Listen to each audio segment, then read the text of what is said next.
anunciarles del aniversario, así es que por favor anote usted en su agenda desde ya, no se vaya a comprometer para ese fin de semana. Estamos hablando del 19 y 20 de agosto. El 19 va a haber un taller aquí en la iglesia a las 4 de la tarde que se llama Sanando las Finanzas en la Familia. Y el domingo 20 pues tenemos nuestra celebración, nuestro segundo aniversario en el servicio a las 10 de la mañana, así es que no se lo pierda. Tenemos un invitado especial, predicadores que vienen desde la capital, así es que le animamos. Son los esposos Camargo, los arquitectos, y ellos son pastores también, y nos van a estar compartiendo todo ese fin de semana. Así es que desde ya usted prepárese y no se comprometa para ese fin de semana. Si le invitan a usted a otra actividad, diga: no puedo porque tengo un compromiso con mi iglesia, estamos de aniversario y tengo que ir. Así es que entremos de lleno a la palabra. Bueno, pues como usted ya lo vio en esta oportunidad, yo les quiero hablar sobre un tema que yo titulé Cimentados en Dios. Y esta es la vida acerca de un personaje. En la Biblia es un rey, el rey Josías, quien decidió hacer las cosas de una manera diferente. Él escogió llevar una vida diferente, una vida que agradaba a Dios. Y créanme que cuando usted lea el relato, mejor dicho, créale a la palabra, usted se va a dar cuenta que el contexto bajo el cual él vivía, pues era muy difícil. Hace unas semanas, la pastora Elba Raquel nos habló que muchos de nosotros habíamos nacido en hogares en donde pues no se buscaba de Dios y que nos había tocado abrir brecha, ¿sí? Y que era nuestra responsabilidad ahora hacer que nuestros hijos caminaran en estos caminos del Señor. De igual manera, a este rey Josías le tocó abrir brecha. ¿Por qué le digo esto? Porque sus antepasados, su abuelito, que fue rey, Manasés, así como su papá, que fue rey, Amón, que le sucedió, ambos, dice la Biblia, que hicieron lo malo ante los ojos de Dios. Rescatando un poquito quizás del abuelito, porque ya avanzaba en su reino, había hecho cosas malísimas. Él había sido un idólatra y había permitido que el pueblo también adorara otras imágenes, a otros dioses, a los dioses Baal o a la diosa Acera. Incluso dice que él había hecho una imagen de Acera y la había metido en el templo del Señor. El templo que Dios había dicho que sobre ese lugar iba a poner su nombre. Pues a él se le ocurrió la brillante idea de poner una imagen de Acera ahí adentro. Había hecho cosas muy malas el abuelito, tanto así que Dios se enojó tanto que permitió que los asirios conquistaran y se lo llevaran el cautivo. Y en su cautiverio, angustiado, afligido, dice que clamó a Dios, oró y Dios le perdonó. Quiso rectificar y trató de cambiar, pero dice la Biblia claramente que ya no pudo hacer que el pueblo dejara de orar a otros dioses. Y lo más triste es que tampoco su hijo Amón, el rey que le sucedió. Él también, dice la Biblia claramente, practicó lo malo. Y solamente en 2 años, un siervo de su casa le mató. Y entonces ahora sí, ya nos enfocamos en el rey Josías. Así es que con esto, pues usted ya entendió que él tuvo un muy mal ejemplo. Sin embargo, no es una excusa. Porque muchas veces nos excusamos. Es que yo tuve un mal ejemplo. Pero este rey tuvo un pésimo ejemplo. Y sin embargo, él decidió algo mejor. Él decidió no llevar a cabo esas prácticas de idolatría que tuvieron sus ancestros. Muchos de nosotros, cuando aceptamos al Señor, hicimos exactamente lo mismo. Dijimos un día: ahora yo voy a caminar con Dios. Y eso significa una vida diferente, ¿sí o no? Bueno, pero ¿por qué no vemos un poquito de lo que significa Josías? Su nombre nos habla acerca de su carácter, acerca de él. Josías en hebreo se dice Yoshia o Yoshiyahu, que significa fundado o cimiento de Dios. Luego en Efesios dice que nosotros, por la fe que tenemos en Cristo, nosotros tenemos que estar arraigados y cimentados en ese amor, en el amor de Jesús. Así es que es importante y es interesante que nosotros también estemos cimentados en Dios. ¿Cuántos de ustedes creen que están cimentados en Dios? ¿Sí? ¿Usted lo cree? Pues hoy vamos a descubrir si realmente eso es así. Si estamos realmente cimentados en Dios. ¿Y cómo lo vamos a saber? Pues examinando la vida de este varón, de este rey Josías. Y lo primero que yo pude identificar, y que está escrito en la palabra, si quiere me acompaña usted para aquellos que trajeron su Biblia, y si no, aquí la tiene proyectada en Segunda de Reyes, en el libro de Segunda de Reyes. Vamos a leer en el capítulo 22, el versículo 2. Y dice así, ¿ya lo tiene usted? Segunda de Reyes 22. E hizo lo recto ante los ojos de Jehová, y anduvo en todo el camino de David su padre, sin apartarse a derecha ni a izquierda. A mí me llama poderosamente esto, ¿verdad? Y lo que este varón, lo que caracterizaba a este varón era que él decidió andar en el camino sin apartarse. Muchas veces le decimos a nuestros hijos, ¿verdad? Y cuando oramos, que no se aparte ni a izquierda ni a derecha. Pues de aquí viene, ¿verdad? Y es necesario. Se ve fácil, la expresión se oye fácil, pero conlleva mucha perseverancia y sobre todo mucho, pero mucho amor. Lo leímos anteriormente, debemos estar cimentados en el amor a Jesús. Entonces Josías escogió diferente a su papá y a su abuelito, a pesar de ese mal ejemplo que él tuvo. Vea lo que las circunstancias, o mejor dicho, el que él haya decidido diferente, él recibió esta promesa de Dios. Más adelante, en el mismo libro de Segunda de Reyes 22, pero en el versículo 20 dice: por tanto, he aquí, yo te recogeré con tus padres y serás llevado a tu sepulcro en paz. Y no verán tus ojos todo el mal que yo traigo sobre este lugar. Y ellos dieron al rey la respuesta. No sé qué piensa usted al respecto, pero creo que todos queremos algo así. Todos deseamos una promesa similar. No estoy diciendo y ni le estoy deseando que usted muera pronto, pero lo que yo quiero es que yo pueda morir algún día en paz, que no tenga ningún cabo suelto, como uno dice, ¿verdad? Sino que todas las cosas se las haya dejado en orden. Y si usted muere con Dios, y esa fue una promesa que él recibió, usted va a morir en paz, ¿sí? Y este varón no solamente le prometió eso, sino que venía un mal sobre ese pueblo, el pueblo de Judá, el reino que había quedado. Pero él no lo iba a ver. De igual manera, si usted decide caminar en los caminos de Dios, Dios entonces le da la promesa que usted va a morir en paz y no va a haber mucho del mal que el mundo le puede ofrecer a uno. En mi caso particular, pues como dentista, como odontólogo, mucha gente llega a mi clínica y a veces pues llegan malhumorados, llegan irritados, llegan cansados, con aquellas grandes ojeras, ¿verdad? Y algunos hasta llegan con un pañuelo amarrado en la cara, ¿verdad? Y desde que yo los veo ya sé, este trae bastante dolor. Y cuando la gente entra, lo primero que me dicen es: doctor, por favor, haga lo que sea, pero quíteme este sufrimiento. Tengo días de no dormir. Deme lo que sea, pero que me quite ya este dolor. ¿Sí? Yo no sé si a usted le ha pasado, pero tal vez no, porque usted sí se cuida mucho, ¿verdad? Pero cuando uno tiene dolor, uno pierde su paz. Pero nosotros ya sabemos el camino y lo vamos a entender ahora. Usted puede vivir en paz, ¿sí? Y se puede ahorrar mucho sufrimiento, pero si usted decide, como lo hizo Josías, andar en los caminos de Dios sin apartarse ni a derecha ni a izquierda, porque cuando usted se aparta vienen los problemas, ¿sí?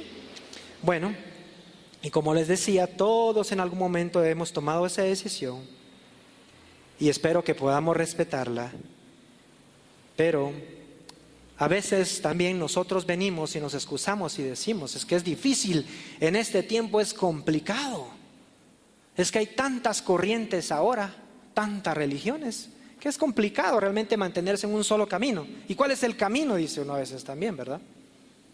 En ese tiempo también era difícil, le cuento, no fue fácil para Josías. Era un niño de 8 años que recibió un reino. 8 años tenía. Y él tenía el antecedente que en ese lugar todo mundo dentro del templo de Dios habían imágenes de todo y adoraban a otros dioses. Esa era la costumbre. Eso era lo normal. Así como hoy en día, lo normal es hacer un montón de cosas. Meditación, yoga, ¿cuántas cosas se hacen? Pues? ¿Ya? Entonces, igual que difícil es en este tiempo, pero se puede. Si Él pudo, nosotros podemos también. Pero muchas veces nosotros decimos, es que las condiciones no son las ideales, dice uno, ¿verdad? Nunca van a haber condiciones ideales. No espere eso. Usted es el que tiene que decidir. Sea valiente. Pero a veces decimos, es que el pobre era muy chiquito, dice uno a veces para justificar. Es que era un niño, dice uno. ¿Sí? Y Josías tenía 8 años, dice la Biblia, cuando empezó a buscar de Dios. Es que la tradición, decimos a veces, es que todo el mundo hace eso. En todas las iglesias hacen lo mismo, dice uno. Y si uno quiere cambiar, la gente se enoja o la gente se va.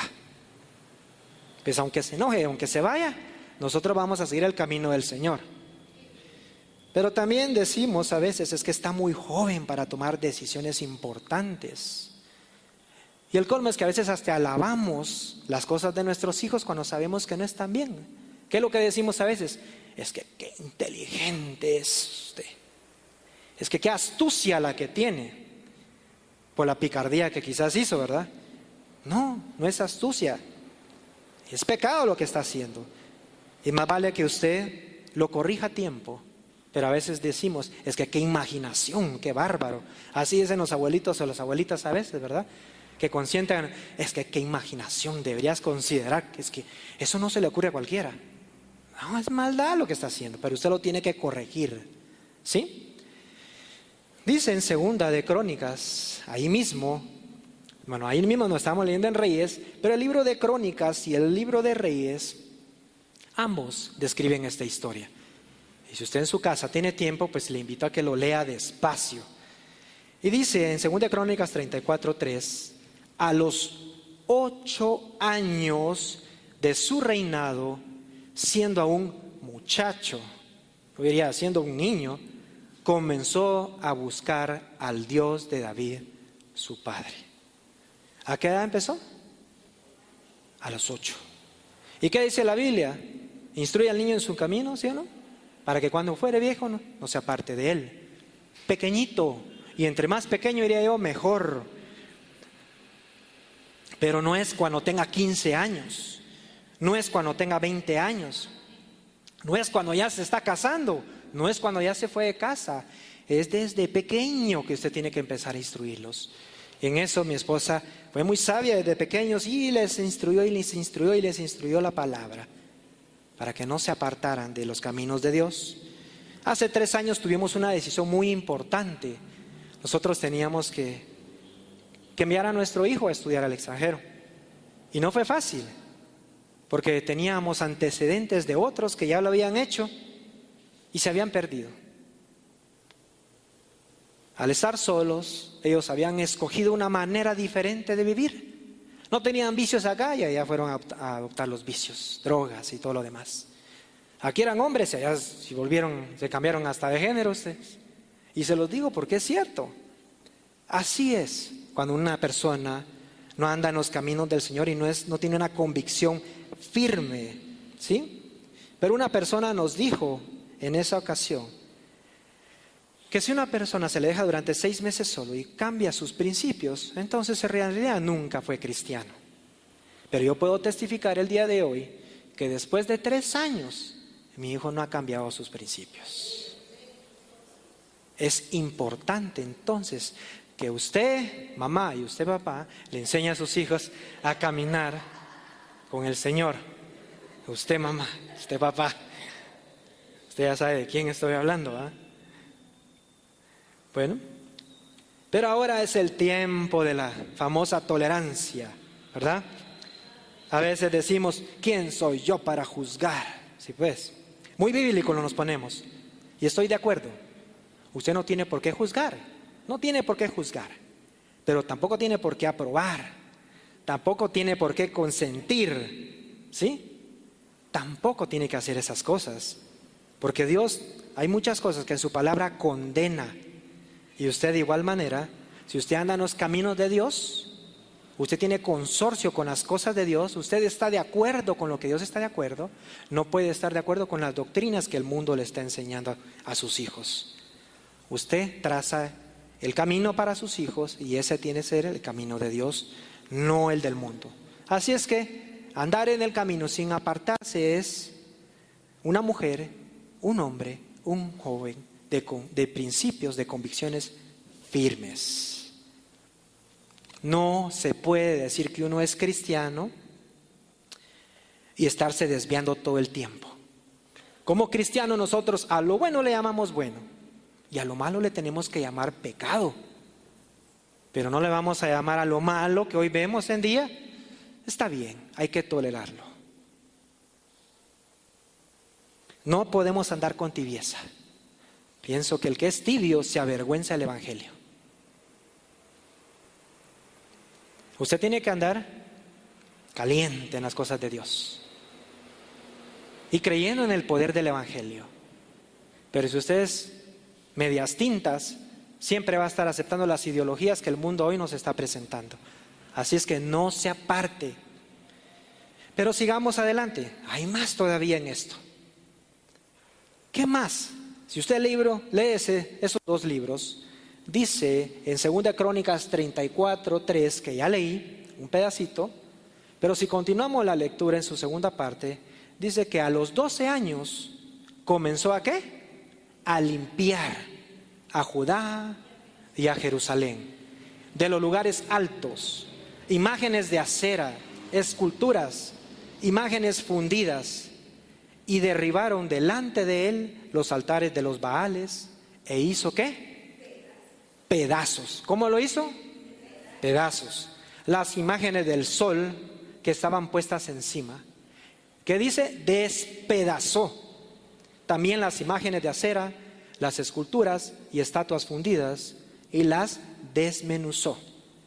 Las hizo pedazos, las despedazó, las desmenuzó, las esparció el polvo sobre los sepulcros de los que habían ofrecido los sacrificios. Bueno, más claro que eso, ¿qué fue lo que hizo este varón?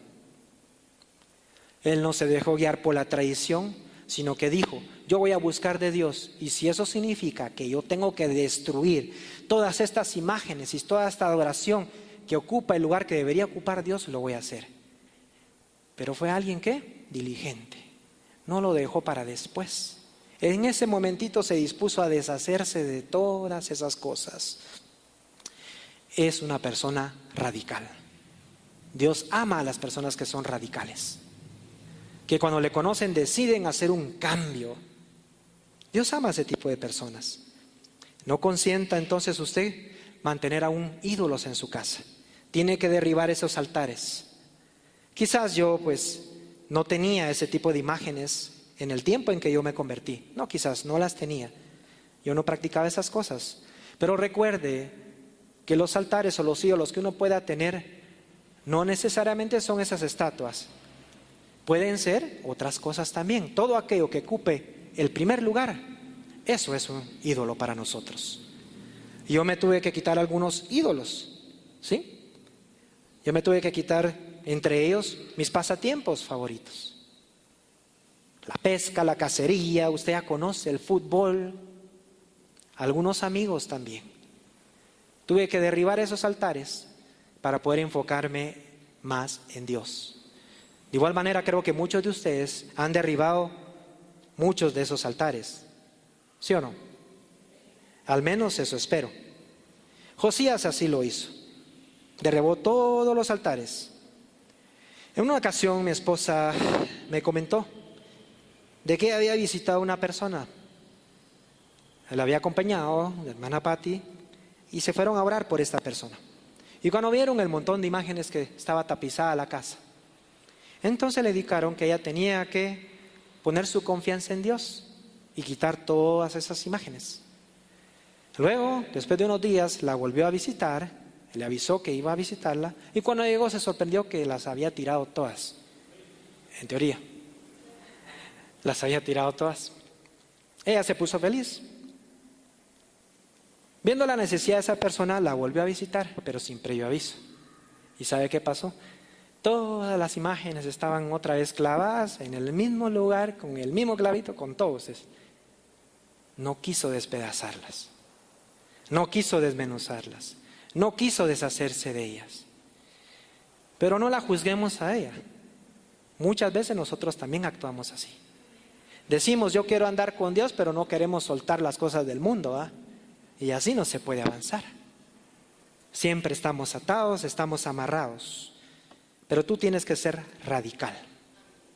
¿Sí? Y tienes que hacer que sean radicales no solamente tu vida, sino que también la vida de tus hijos. Tienes que destruirlos, tienes que quemarlos, tienes que deshacerte de ellos. También aquí muchos de nosotros somos padres y cuando identificamos que nuestros hijos están construyendo altares para cosas que definitivamente los están alejando de Dios, ¿cuál es la posición de usted como padre? Callar. ¿Usted ama a sus hijos, sí o no? ¿Sí? Un padre que ama a sus hijos, pues les llama la atención. Usted tiene que estorbar como padre a sus hijos. Pero no podemos consentir estas nuevas ideologías. Juan Diego está en un país donde precisamente ya se legisló a favor del matrimonio gay. Y él nos comenta, pero como él es de principios y convicciones y en su casa no hay un doble discurso, porque ahí no estamos, no, por esas conductas tenemos que tolerarlas y aceptarlas. Dios no las acepta, las aborrece. ¿Sí? Igual, entonces usted como papá tiene que aborrecerlas. Pero usted dice, no, yo estoy en los caminos del Señor. No, yo estoy limpiando mi casa. ¿Sí? Yo estoy tratando de hacer las cosas diferentes. Porque dice aquí la palabra de que Él limpió Judá y Jerusalén. Judá era todo el reino. ¿Y Jerusalén qué era? Era el centro político y religioso y seguramente la casa de Josías. Usted tiene que limpiar su casa. Su casa es Jerusalén. ¿Y Judá qué podrá hacer? Es todo lugar donde usted tiene el privilegio de tener influencia. En su trabajo, en todo lugar. Pero usted no está para ser alguien pasivo, sino que usted está ahí como embajador de Cristo para estorbar y para limpiar en todo caso, como lo hizo Josías.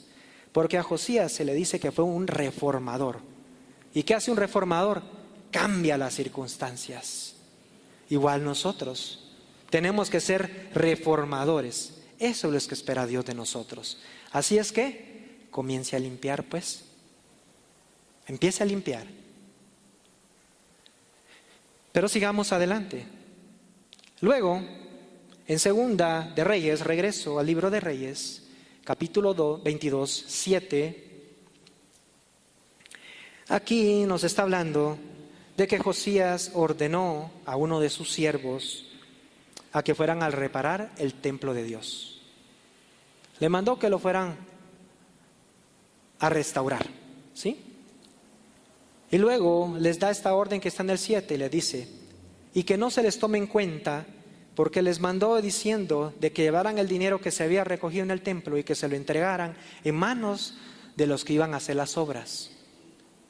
Y los que iban a hacer las obras eran albañiles, eran maestros, eran carpinteros.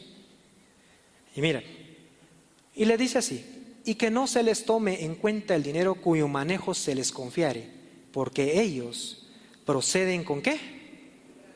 Con honradez. ¿Cómo proceden? Con honradez. Wow, dice uno. Por eso es que dije, el siguiente paso para que usted sea una persona cimentada en Dios, es que usted si quiere reparar su casa, usted tiene que hacerlo con honradez. Y Josías se apoyaba en gente así, que era honrada, que se les podía confiar. Se le dio el dinero a estas personas para que compraran todos los materiales, pero él sabía que esa gente no iba a tocar un solo centavo. Eran buenos administradores, eran buenos mayordomos, dice en otra versión. Pero muchas veces nosotros, nuestra casa hay escasez. ¿Sí o no? Y queremos restaurar nuestra casa. Queremos restaurar nuestras finanzas. Pero hay un requisito. ¿Y qué es lo que pide Dios? Que sean confiables, que actúen con honradez. ¿Cómo va a sanar usted su casa, sus finanzas, si usted no es honrado? ¿Cómo se le puede confiar a un ladrón? Pues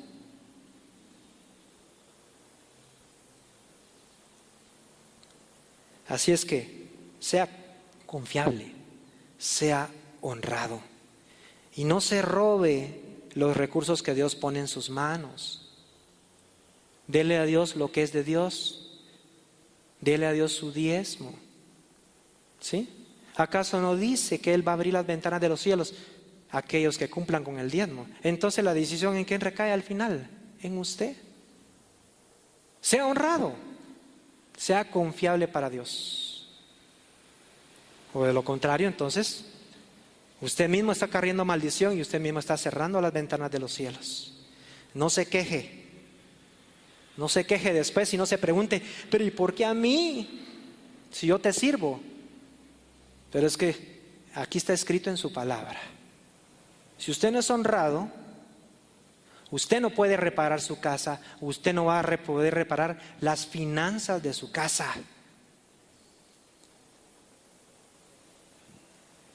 Amén. Sigamos adelante. Entonces, luego, seguimos leyendo. Hay mucha riqueza realmente en esta historia. Algo que yo puedo rescatar también en una persona que está cimentado en Dios es que dice que él se conmovió ante las palabras del libro. Leamos. Según de Reyes 22, 10 y 11. Asimismo, el escriba Safán declaró al rey diciendo: el sacerdote Hilcías me ha dado un libro. Y lo leyó Safán delante del rey. Y cuando el rey hubo oído las palabras del libro de la ley, rasgó sus vestidos. Así es que no estoy pretendiendo que usted ahorita se arranque la ropa. Pero vean el 13. Y luego de que leyó eso, inmediatamente le ordenó a sus siervos que fueran a consultar a la profetisa, que era Hulda. Él le dijo: id y preguntad a Jehová por mí, por el pueblo y por todo Judá, acerca de las palabras de este libro que hemos encontrado. Porque grande es la ira de Dios, de Jehová, que se ha encendido contra nosotros, por cuanto nuestros padres no escucharon las palabras de este libro, para hacer conforme a todo lo que está escrito. Luego, en el 18 y 19, dice así: mas el rey de Judá que os ha enviado para que preguntéis a Jehová, diréis así: así ha dicho Jehová. O sea, a esta profecía recibió una palabra de Dios para Josías, el rey. Y esta es la palabra: por cuanto oíste las palabras del libro y tu corazón se conmovió y te humillaste delante de Jehová, cuando oíste lo que yo he pronunciado contra este lugar y contra sus moradores, que vendrán a ser asolados y malditos, rasgaste tus vestidos y oraste en mi presencia. También yo te he oído, dice Jehová. ¿Se recuerda usted?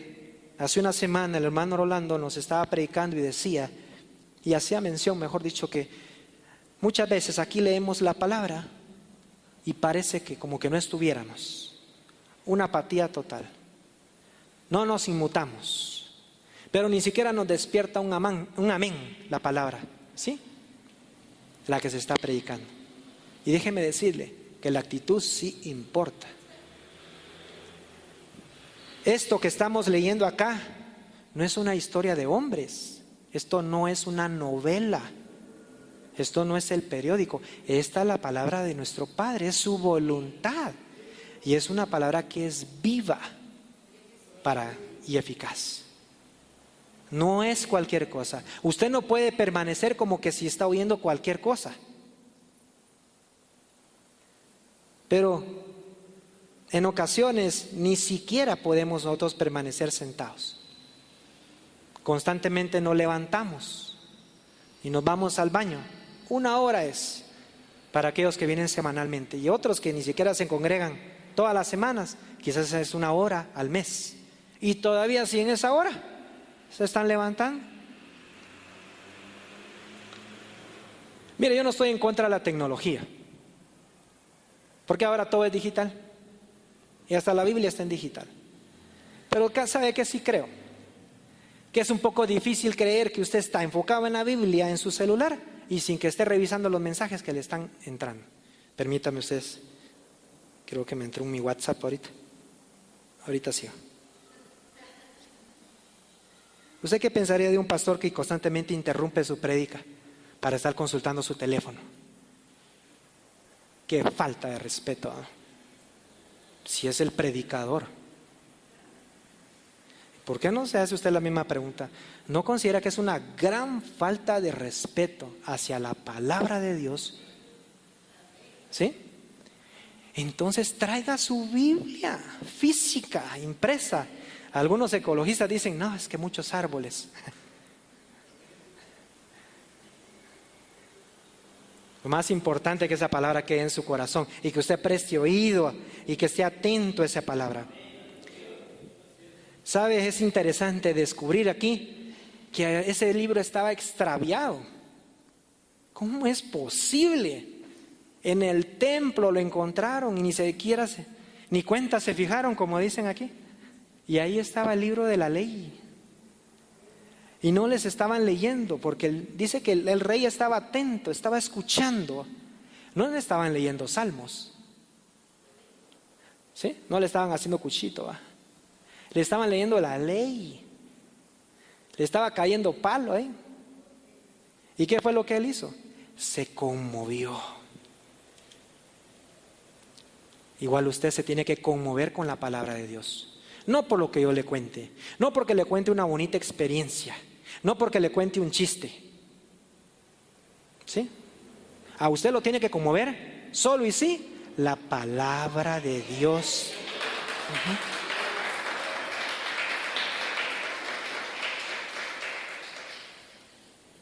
Pero también a veces escuchamos el mensaje y sabemos que es para nosotros y puede más nuestra vergüenza o nuestra vanidad y mejor preferimos ni movernos, ¿verdad?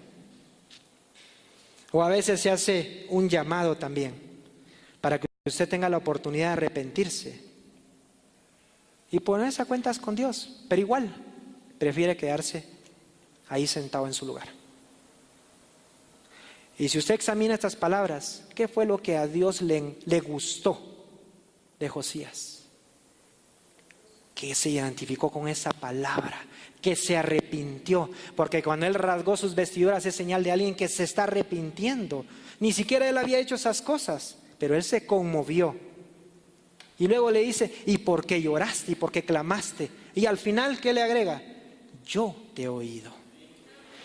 ¿No será que usted a veces no recibe respuesta por la actitud que usted toma aquí en los servicios? Y después está clamando y dice, pero ¿por qué Dios no me responde? Es que tu actitud sí importa. Si tú eres indiferente, Dios es indiferente contigo.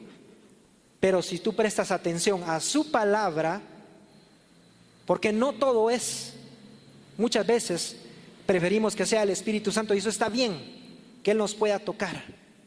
Pero este hombre se conmovió con una palabra, porque en ese tiempo no había dispensación del Espíritu Santo. O sea que hoy en día también la palabra debería tener ese mismo efecto en nosotros. Y no estar esperando las manifestaciones del Espíritu Santo. Es que si no hay, entonces no está Dios ahí. Tu actitud importa. 5. Segunda de Reyes 23 y 21. Vamos a leer. Después el rey dio esta orden al pueblo: celebren la Pascua del Señor su Dios, según está escrito en este libro del pacto. Desde la época de los jueces que gobernaron a Israel, dice en el 22, hasta la de los reyes de Israel y Judá, no se había celebrado una Pascua semejante. Pero en el año 18 del reinado del rey Josías, esta Pascua se celebró en Jerusalén. ¿En qué se celebró? ¿Cuál fue el motivo? en honor del Señor. El rey Josías destruyó todo altar, todas las imágenes y todo eso. Después de hacer todas esas cosas, dijo: celebremos esta Pascua. Y nunca en la historia se había hecho una celebración tan buena y tan excelente como la que hizo este rey y todo su pueblo. ¿Sabía usted para qué se hace la Pascua? Para recordar la liberación que Dios había traído a su pueblo en Egipto. Y no lo habían hecho. Pasaron años y no se hacía, hasta que vino Josías. Pero lo que llama la atención de esta celebración es la manera en que lo hicieron. ¿Y por qué lo hicieron, mejor dicho? No fue para honrar a un hombre, no fue para celebrar a un hombre, sino para darle honor a Dios. Miren ustedes, si como decimos en buen chapín, esta gente tiró la casa por la ventana, ustedes. No lo vamos a leer, pero yo se los voy a mencionar. El rey donó 30,000 corderos, 3,000 bueyes de su hacienda. Luego los príncipes, al ver esto, se contagiaron y se gozaron. Dijeron: nosotros también queremos dar. 2,600 ovejas dieron ellos y 300 bueyes. Luego sus hermanos y los jefes de los levitas dijeron: nosotros también queremos dar. 5,000 ovejas y 500 bueyes. En total fueron 37,600 ovejas y 3,800 bueyes. Y dice que cumplieron con todo lo que estaba establecido en el libro de la ley. Los sacerdotes se encargaron de todo. Los levitas se encargaron de matar a los animales, luego sacar la sangre, luego de cocer los que estaban dedicados para santificación en las ollas. Luego los bueyes los asaron su carne, y ellos lo distribuyeron entre todas las personas, entre todos los presentes, dice la Biblia. Y nadie se movía de sus puestos, ni siquiera los que estaban en el templo, porque los sacerdotes se encargaron de todo. Estaban sirviendo, lo estaban haciendo para Dios. Dentro de poco nosotros vamos a celebrar nuestro 2º aniversario. Y no lo vamos a celebrar porque nosotros hicimos algo. Lo vamos a celebrar porque queremos dar honor al Señor. ¿Sí? No nos confundamos. Y habíamos pensado en algún momento traer o dar una refacción. Pero luego en el grupo de Palabra con Café le hicimos una palabra que la ofrenda de Abel había sido excelente. Y dijimos los varones que estábamos ahí: esa refacción no está muy excelente, que digamos. Y pensamos: hagamos algo diferente, porque no refleja que estamos agradecidos con el Señor. Y ahora que miro esto, ¿cuántos bueyes? Qué churrasco el que se echaron ahí en ese tiempo. Hagamos algo diferente. Y dijimos: y nosotros, los pastores, los siervos, sirvámosle a la gente. No había leído esto. Yo creo que Dios nos está hablando, pero también nos está advirtiendo. No es por la comida, es en honor al Señor. ¿Sí? Así es que si alguien está cimentado en Dios, sabe que cada reunión es una oportunidad para honrarle. Viene temprano al servicio y trae su mejor adoración, porque en esa celebración de la Pascua dice que estaban todos los cantores, todos los salmistas, los hijos de Asaf. ¿Qué ministerio es el que estaba ahí? Y no se movían de sus lugares 7 días, y solo van a ser 2 horas, 1 hora de alabanza. Alguien que quiere honrar a Dios va a venir temprano y va a traer su mejor adoración, pero también se va a conmover con la palabra, porque aquí no quiero yo parquímetros que ni se mueven, insensibles. ¿Sí? Queremos gente que venga con un corazón dispuesto.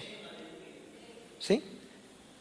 Y unas personas que sean confiables, honradas, que confíen en Dios y que no le roben a Dios.